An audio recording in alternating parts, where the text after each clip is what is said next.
here we are once again, racing part, driving part, if you will. And yeah, we are driving this old school Renault, one of the brand new cars in the latest patch updates for Gran Turismo 7.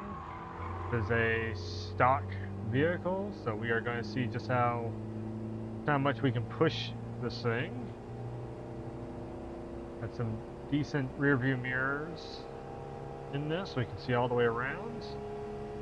So this is just like just a little normal car. It's nothing. It's not a racing car. It's not nothing like that. It's just a normal little average everyday driver, and we are just seeing what it can do on the track here. Going against a few vans, as you can tell. Feels like we're really. Let's just try and do this. There we go. Get a little bit of height in this thing. So we're out on the track. You can see a very nice background view there.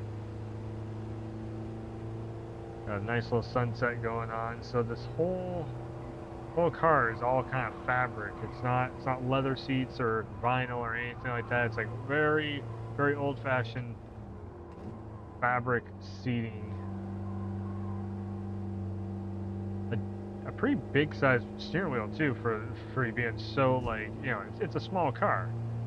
Got a very big steering wheel. So we're going against 1966 Volkswagen Beetles. There it is, the Renault R4 GTL 1985. So this is a European 80s style, like I said, a little everyday car.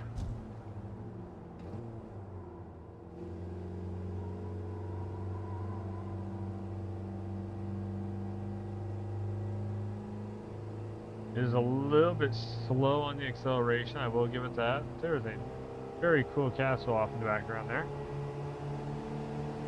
A little bit slow on the acceleration, but it seems like we're doing all right on the straightaways.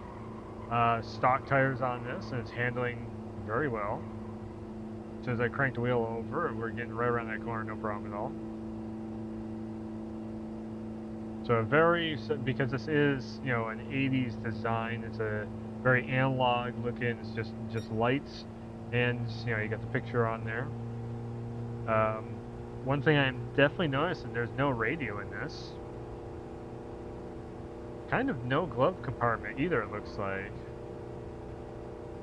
We have our lights.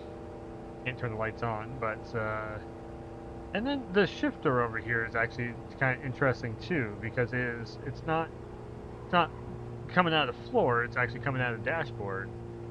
It's a little bit different. Looks like you push it forward instead of going up, down, you know, left, right type of situation. Always interested in seeing how the design of some of these cars are, especially when it comes to the European models. Also, for where this car comes from over in Europe, yeah, and then you pull that shifter back. We are on the left-hand side. Steering wheel is on the left-hand side of the car. A lot of times when you're over in Europe or Asia or something, you have the right side steering wheel.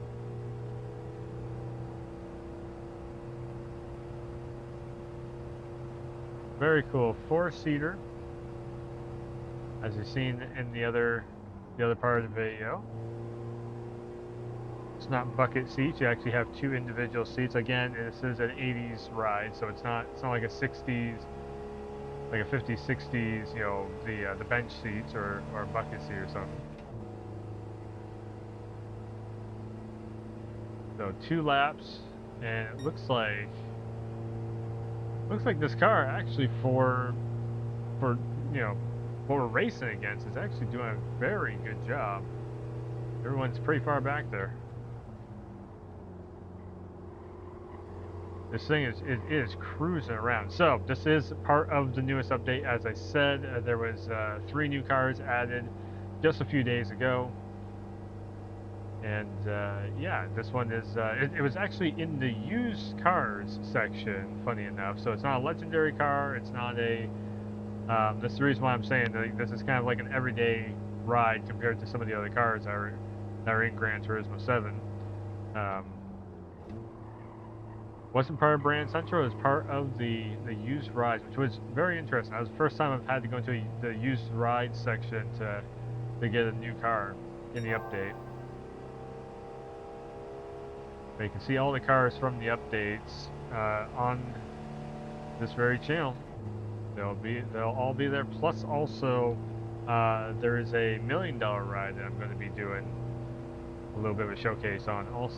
Also, you'll see that very soon too. Wow. Even so, stock tires, and even while we are again just cruising right around this track, we actually got very decent handling with this. Some of the cars they tend to just not have too much traction to them. They just slide right around the corners. This one's actually doing very well. I just noticed diamond pattern up top. Again, everything in this car, I do believe it's fabric. Nothing really looks. Yeah, you have maybe a leather dashboard on this. Kind of a maybe a metal, maybe a rubbery dashboard. But again, it's all just printed on with lights behind it. The Renault symbol in the middle of very, again, this is the 80s, so it's a very simple design to it. Right around this corner here.